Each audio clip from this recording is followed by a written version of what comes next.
Evangelho de João, capítulo 16, versículos 5, 6, 7 e 8. Diz assim: mas agora vou para junto daquele que me enviou, e nenhum de vós me pergunta: para onde vais? Pelo contrário, porque vos tenho dito estas coisas, a tristeza encheu o vosso coração. Mas eu vos digo a verdade, convém que eu vá, porque se eu não for, o Consolador não virá para vós outros. Não virá para vós outros. Eu, porém, se porém eu for, eu vou-lo enviarei. Repete comigo: quando ele vier, convencerá o mundo do pecado, da justiça e do juízo. Da justiça, porque não crê em mim. Do pecado, porque não crê em mim. Da justiça, porque vou para o Pai e não me vereis mais. E do juízo, porque o príncipe deste mundo já está julgado. Eu li até o versículo 11. Feche os teus olhos e diga: Senhor Jesus, fala comigo nesta noite, conforme a minha necessidade. Amém?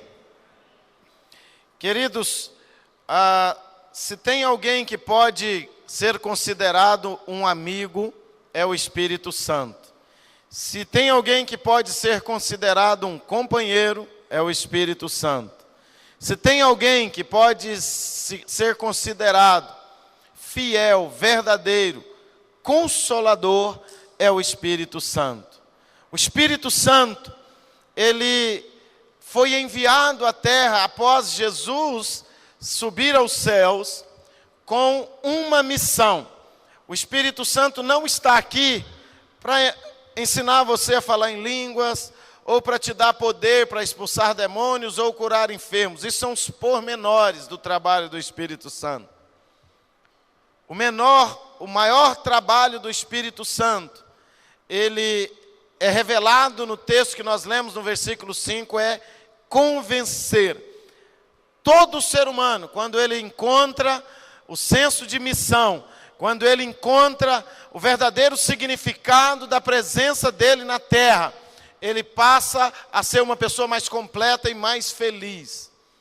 Também quando você compreende a missão do Espírito Santo, o que realmente o Espírito Santo está fazendo aqui na terra, nós podemos interagir melhor do que ele, nos colocar na posição, no lugar certo, para que ele, através de nós, possa realizar a sua missão. O veículo, o instrumento, a ferramenta que o Espírito Santo usa para realizar a missão dele aqui na terra é a igreja do Senhor. Ou seja, somos nós. Posso ouvir amém? E este é o veículo, esta é a ferramenta. A ferramenta somos nós. Mas a palavra do Senhor disse que a missão do Espírito Santo é convencer. Ele veio ao mundo para convencer. É interessante que Jesus fundou a igreja. O Espírito Santo veio para expandir a igreja, para fazer com que a igreja chegasse até toda a terra. Jesus, ele formou um grupo de discípulos, estabeleceu uma visão, estabeleceu um objetivo e enviou o Espírito Santo para interagir, para realizar a missão que lhe foi dada, o objetivo que lhe foi passado. E a palavra que nós lemos aqui no capítulo 5, no versículo 8, capítulo 8, versículo 5, é que ele veio para convencer o mundo. E ele veio para convencer o mundo de 3 coisas especificamente. 3 coisas que eu vou falar nesta noite, em nome de Jesus. A palavra do Senhor diz assim, que ele veio convencer o mundo do pecado. Olha aí o versículo 9. Ele veio convencer do pecado, porque não creem nele. Ele fala assim, no versículo 8, ele veio convencer do pecado, da justiça e do juízo. Mas ele diz assim, olha, o primeiro trabalho é convencer do pecado, porque não creram em Jesus Cristo. Jesus fala, eles não creem em mim, por isso ele veio convencê-los do pecado. Primeira atenção que eu quero de você é que a palavra pecado nesse texto está exatamente no singular.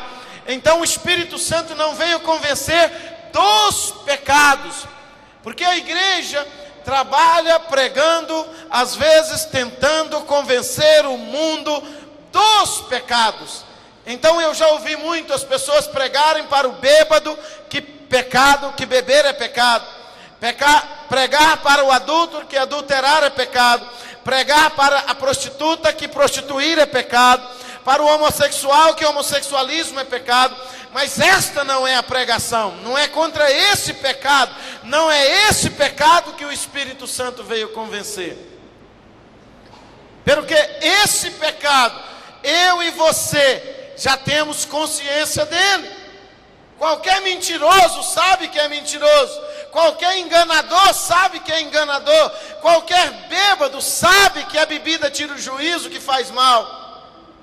E na verdade, todo ser humano que tem problema com o pecado, ele já sabe que aquilo é pecado, ele já sabe que aquilo está errado. Isso está intrínseco na alma humana, porque são três coisas que pregam o Evangelho, que testificam de Deus na terra.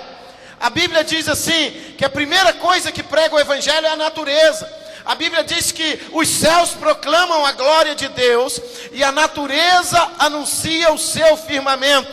Se ninguém pregar para um ser humano, ele vai descobrir que existe um Deus somente observando a natureza. Segunda coisa que testifica de Deus é a consciência da pessoa. Toda pessoa que tem consciência, que pensa, sabe que existe um Deus. Quem estuda antropologia sabe que todas as civilizações organizadas do ser humano, humanas, têm um Deus. Se você tem 2, 3, 4 pessoas vivendo em um ambiente, ainda que ninguém fale de Deus, eles têm necessidade de criar um Deus. Você fala assim, pastor, mas e aqueles que são ateus? Eles também têm os deuses deles. Os deuses dos cientistas, às vezes é o espaço, que ele passa muito tempo adorando e observando o espaço, de um astrônomo. Então, o ser humano, ele tem necessidade de adorar uma divindade. Daí a pluralidade de deuses que existem, e todos os grupos organizados que foram descobertos tinham seus próprios deuses. A consciência fala com o homem. A Bíblia fala de um homem chamado Cornélio, que fazia culto a Deus sem conhecer a Deus. Ele fazia coisas, tinha fé em Deus sem conhecer a Deus. Tanto que Pedro foi enviado até Jope para pregar a palavra para Cornélio. Pedro estava em Jope e foi enviado a Cesareia para pregar a Cornélio. Um homem que servia a Deus, mas sem saber quem era Deus. Também existe uma terceira coisa que fala de Deus, que é a palavra de Deus, que é o Evangelho. Mas qual o pecado que o Espírito Santo veio convencer? Por que ele não quer convencer o homem desse pecado que nós chamamos imundícies, prostituição, adultério, esse tanto de número de pecado que a gente fala? Porque isso Jesus já pagou o preço na cruz do Calvário. Presta atenção aqui. Todos os pecados, Jesus já pagou o preço na cruz do Calvário. A minha Bíblia diz assim, lá em Isaías 53, verso 5, pelas nossas transgressões ele foi moído, ele foi transpassado, ele foi castigado. Você não pode castigar o mesmo pecado duas vezes. Então o homem não é mais condenado porque prostitui, o homem não é mais condenado porque é homossexual, o homem não é mais condenado porque mente, o homem não é mais condenado. Esta condenação não pode mais levar o homem para o inferno, ainda que tais pessoas, as pessoas que vivem nesta vida, são pessoas que não foram convencidas do verdadeiro pecado. E o verdadeiro pecado, Jesus fala aqui, veio convencer do pecado porque não creram em mim.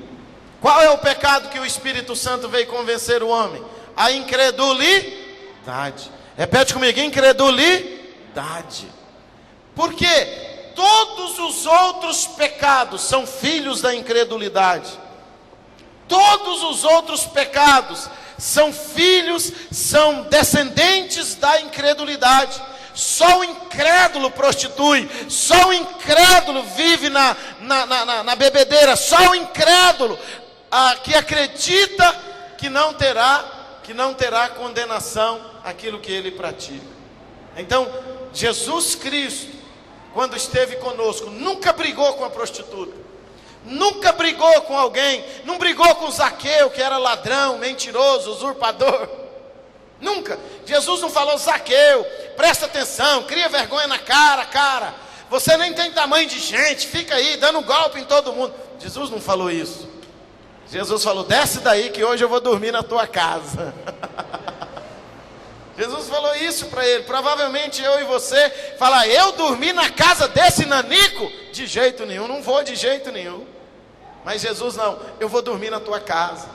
Jesus não condenou a prostituta, ele estava escrevendo na terra. Aí ele disse para a prostituta: cadê os seus acusadores? Se foram. Então Jesus falou: nem eu te condeno, vai, não peques mais.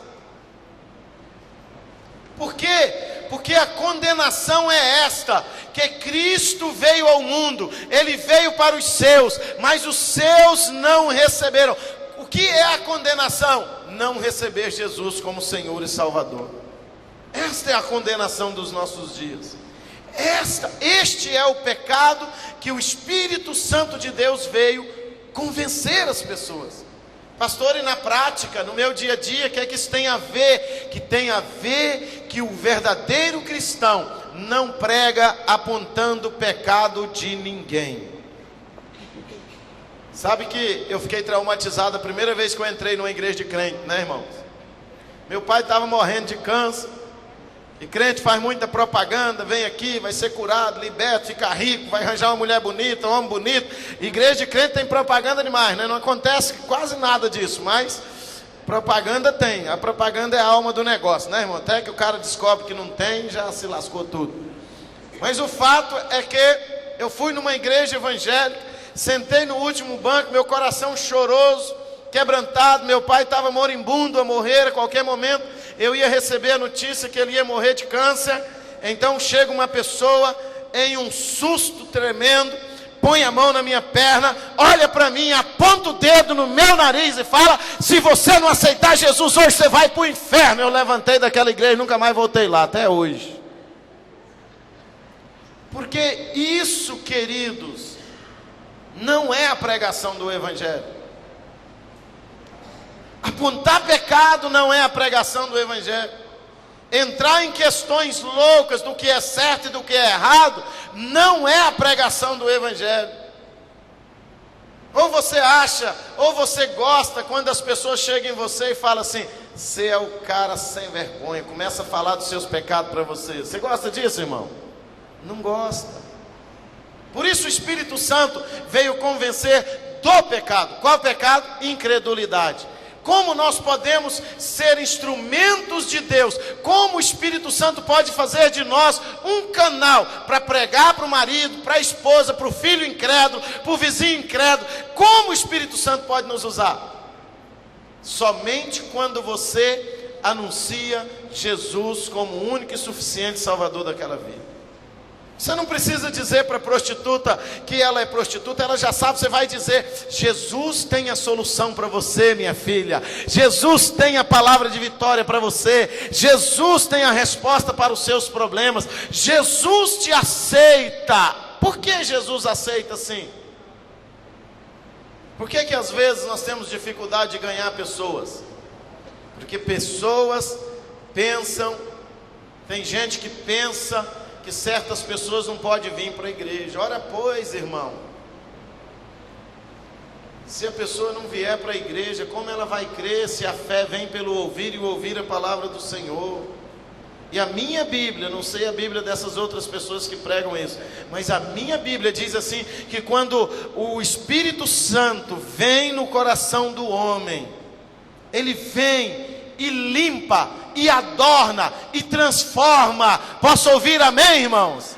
Então venha com o coração sujo, bagunçado, cheio de peçonha, cheio de bicho, cheio de loucura, cheio de pecado. E o Espírito Santo, quando tiver oportunidade, através da minha, da sua, da nossa pregação, vai entrar e vai fazer uma faxina no coração daquela pessoa. E ela vai começar a brilhar, os olhos dela vai brilhar, o sorriso dela vai se abrir, o coração dela vai se estremecer, ela vai parecer mais nova, vai ficar até bonito, parecida comigo, aleluia! Pode aplaudir, é verdade.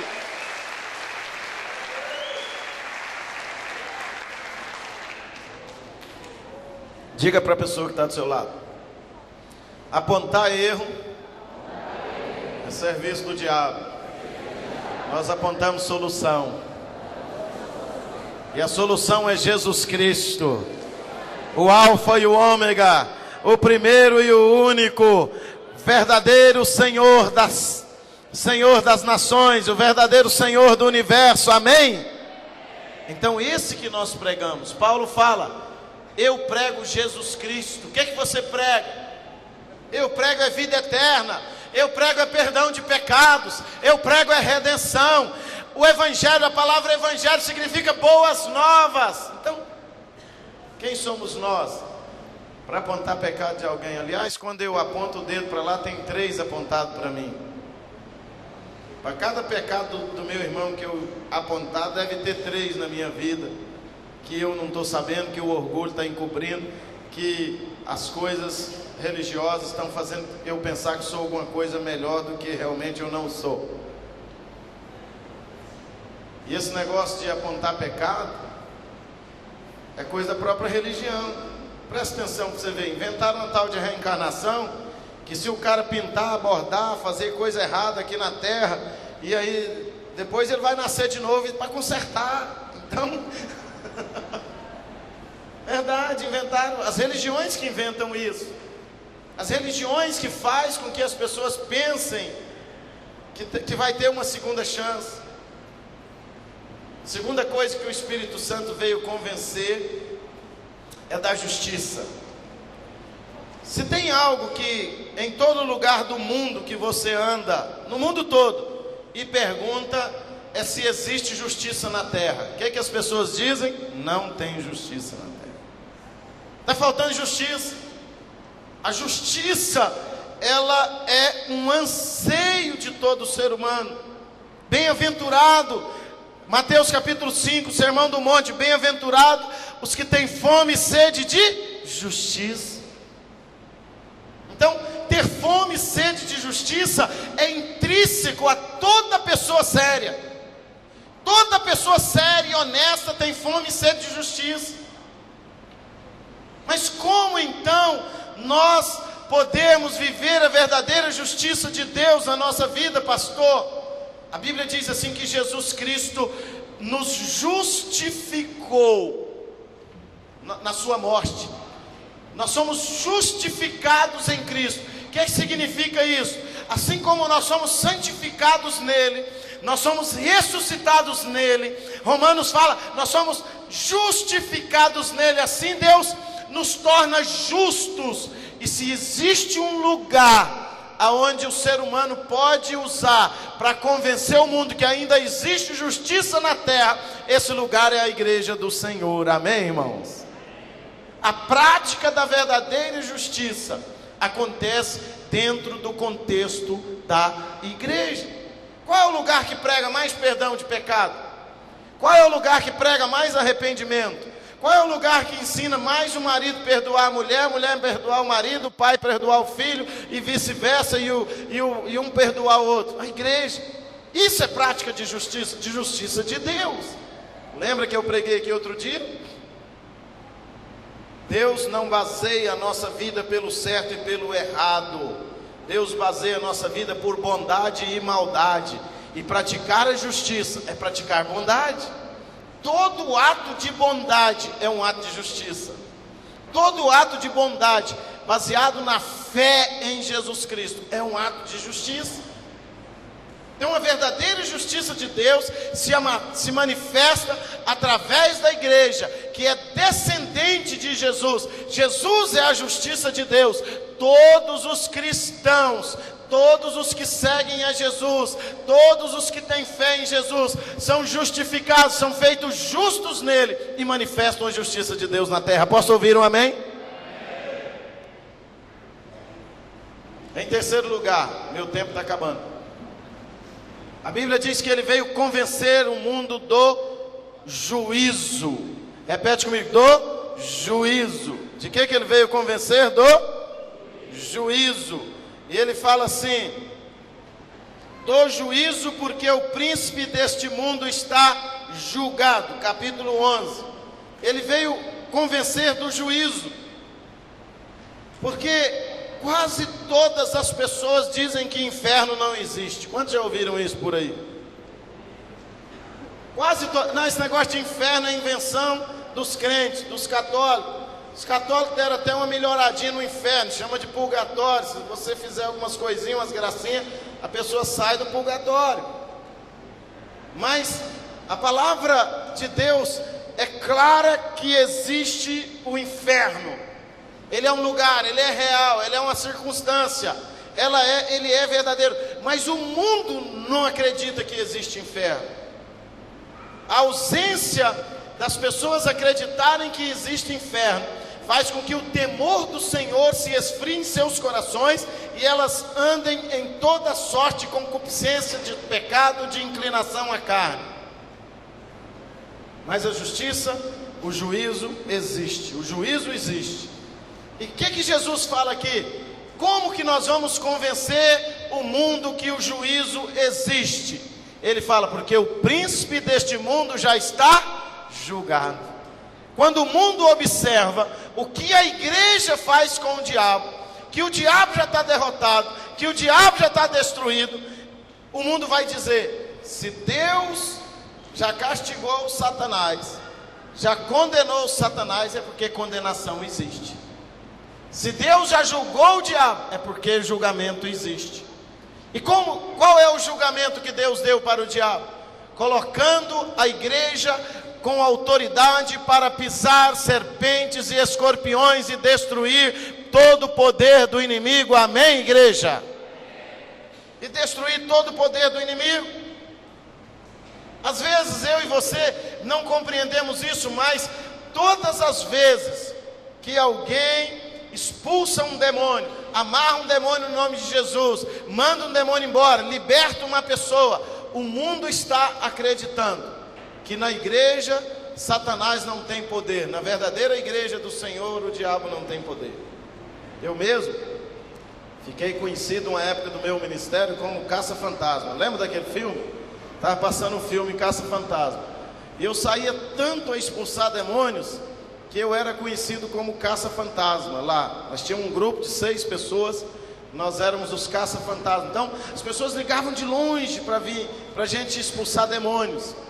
E é interessante que uma vez nós fomos expulsar o demônio de um cara que era pai de santo. Ele tinha uma aliança ali com 30 mil demônios e nós fizemos um trabalho de libertação muito intenso com aquele homem. Ele comeu os dedos da mão dele todinho quando ele estava endemoniado, mastigou os dedos e engoliu os dedos dele, e ele andava pelas paredes igual o Homem-Aranha, segurava assim e andava nas paredes. Era um negócio tão estranho aquilo. Mas o fato que aquele homem, eu não estou me lembrando o nome dele, ele passou por um processo de libertação. Depois da libertação dele, nós fomos bater um papo com ele sobre bruxaria, macumbaria, que ele era muito conhecido. Ele fez muita macumbaria no morro da colônia Santa Marta, ali na divisa de Goiânia com o senador Caneiro. Lá tem até um cemitério de crianças recém-nascidas, que as mulheres ofereciam os demônios, eles comiam as crianças, o que sobrava, eles enterravam ali naquele cemitério. Ele disse, na época, que se mexer naquele morro, vai encontrar muito cadáver de criança recém-nascida.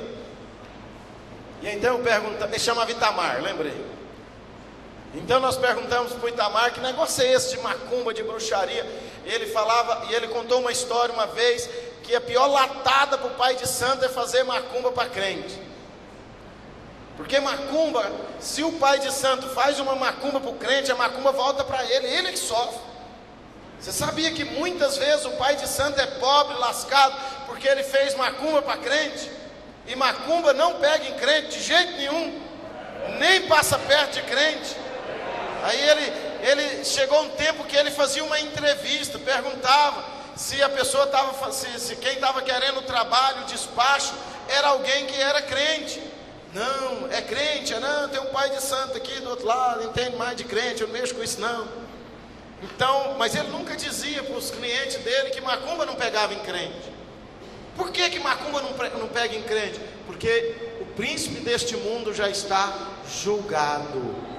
Agora, abre comigo aí Efésios 2, para você ver aonde você está nessa história.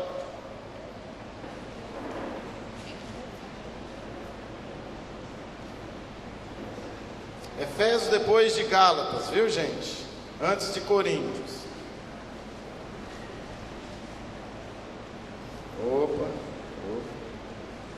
Perdão, depois de Coríntios. Efésios 2, vamos ler aí para você ver que coisa linda. Já estou encerrando. Está escrito assim no versículo 1. Nós vamos ler do versículo 1 em diante. Olha só, presta atenção.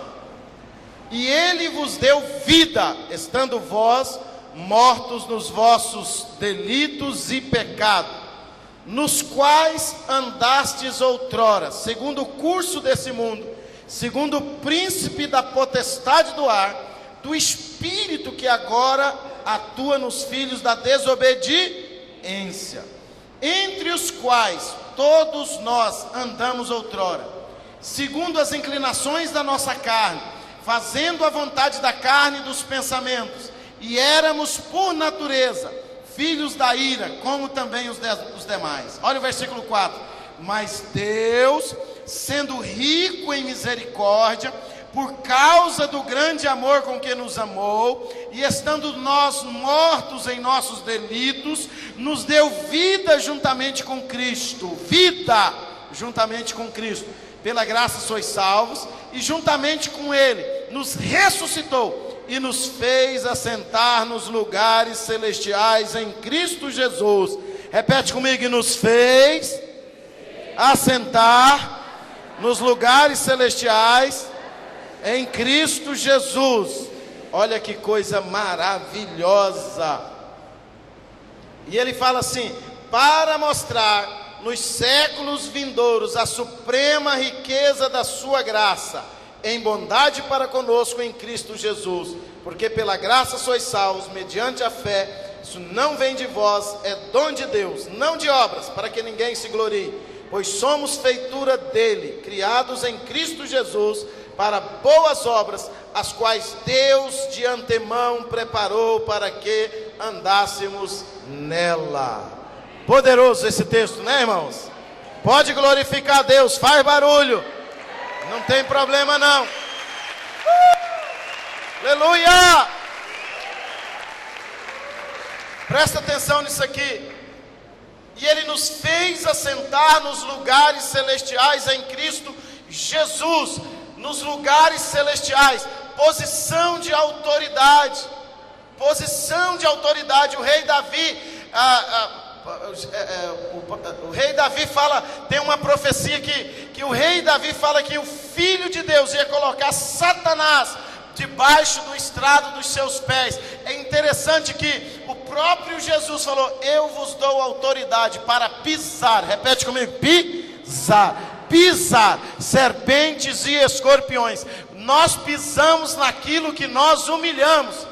Muitas vezes nós, quando queremos humilhar uma coisa, nós pisamos nela, e Satanás foi colocado numa posição de humilhação em relação ao ser humano. Por isso, quando um crente ordena pela fé, está amarrado, Satanás está amarrado, cai por terra, ele cai por terra, vai embora, ele vai embora, em nome de Jesus, amém, irmãos? Isto é o juízo de Deus sendo manifestado aos incrédulos. Quantos aqui conhecem alguém que alguém ficou endemoniado e mandou chamar um crente? Levanta as mãos, olha só para você ver, olha que coisa linda. É legal, não é? A gente chega lá todo poderoso. Todo cheio de razão. Mas vou dizer um negócio para você. Não tem nada a ver com você. Não tem nada a ver com você. Tem a ver com aquele que está em você, o Espírito Santo. Amém, irmãos? Isso não é de você, é daquele que está em você, é daquele que está na sua vida. Não adianta, a Bíblia diz que nós podemos fazer o que for, nós não temos poder, irmão, para matar uma barata. Mas se o Espírito Santo, que tem uma missão de convencer, qual é a missão? Qual é a missão? Qual é a missão? Convencer. Quais as 3 coisas? Pecado, juízo e justiça. Repete comigo: pecado, juízo e justiça. Quem são os canais que ele vai usar? A ferramenta, o meio, quem é? Fala assim: eu. Fala um eu bem puxado: eu. Fala: Senhor Jesus, eis-me aqui, usa-me a mim, porque você é o vaso de honra que Deus quer usar para anunciar juízo ao mundo através da autoridade que Ele te dá em Cristo Jesus. Você é vaso de honra. Não é porque você quis, é porque Deus escolheu isso, Deus determinou isso. E vos chamarão carvalhos de justiça, plantação do Senhor, para a glória do nome dEle. Amém, irmãos? Agora o Espírito Santo, Ele está aqui hoje, e Ele vai cooperar todas as vezes que você trabalhar exatamente nessas 3 funções, nessas 3 missões. Não é brigando, acusando, mostrando o pecado da pessoa, é mostrando Jesus para a pessoa, que você convence ela do pecado. E o Espírito Santo vai cooperar nisso. Sabe aquela pessoa que você prega há 350 anos e ela não converteu? Vai converter agora, porque agora você sabe pregar, o Espírito Santo vai te ajudar. É aquela pessoa dura, que você já está quase desistindo dela, você vai falar de Jesus para ela. Você vai dizer: Jesus que pode resolver o problema da sua vida. Quando ele chegar bebinho, você vai bater no ombrinho dele, fala: tomou uma canjibrina, né, irmão? Tomou umas, mas eu quero te dizer, Jesus te ama mesmo assim, do jeito que você está.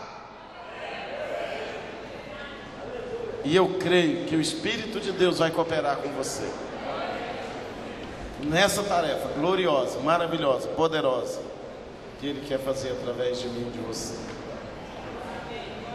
Quantos compreenderam esta palavra? Agora, o que você tem que ser? Vaso, canal. Deixar o Espírito de Deus fluir na sua vida. Conheço centenas de milhares de cristãos que estão buscando o Espírito Santo para falar em língua. Falar em língua é lindo, mas para que falar em língua se não tem alguém que vem e interpreta? Ter poder é lindo, mas para que ter poder se você não vai atrás do endemoniado para expulsar o demônio? Só para falar que tem? Ter autoridade é lindo, não é? Deus deu tudo isso para vocês. Deus deu tudo isso. Deus deu tudo isso. Agora você tem só que pegar. Só que pegar, né? Deus já deu para você isso. Você só tem que vir buscar. Deus já deu. Se eu disser para você assim: esse copo d'água é seu, aqui. Você está morrendo de sede, é seu, está aqui. Se você não vier buscar, você vai continuar morrendo de sede, sim ou não? Mas é seu. O dia que você quiser vir buscar, está aqui. Jesus conquistou essa salvação, é sua. É de todo mundo, é do homossexual, do prostituto, da prostituta, do adulto, do mentiroso. A salvação é de todo mundo. Agora, se ele não quer vir pegar, não é?